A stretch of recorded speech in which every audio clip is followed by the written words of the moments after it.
Honestly, today is a very special day for two reasons. 2 years ago, at this very same venue, my wife released a book. This was, as you know, we're IVF specialists. She released this book called Tries, Cries, and Lullabies. And the whole point of the book was the emotional impact which infertility has and how medical technology can make a difference to these couples. Very empathetic. And sometimes people ask me, then, if your wife does all the work, what do you do? Good question. They didn't used to ask me that before, but they do ask me that now. So I said, yes, my day job is I still work in the IVF clinic, and my day job is to help infertile couples build their family. But one of the other things which I'm doing now is to help startup entrepreneurs build a business. And we think there's a right way of doing things and a not so right way of doing things. And the second reason why this is such an important date is because it's also Rakesh Jhunjhunwala's birthday.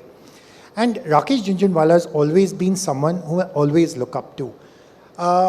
He was a patient first, then he managed my portfolio, as a result of which I now have all this money that I can invest in startups. But much more interestingly, he invited me to be on the board of IKS Health.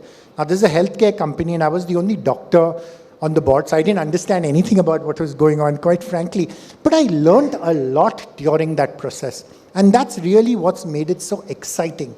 And one of the things which we want to do is what we learned from Rakesh, the lessons about how to be ethical, how to be frugal. And when you talk about frugal, I'll let Sachin tell the story, because we started nearly about 20 years ago with a capital of about 20 crores or something like that, with some of other fortunate investors who put in a little less. But you just had the IPO 4 months ago, and now what your market cap is too many zeros. I can't even count that anymore.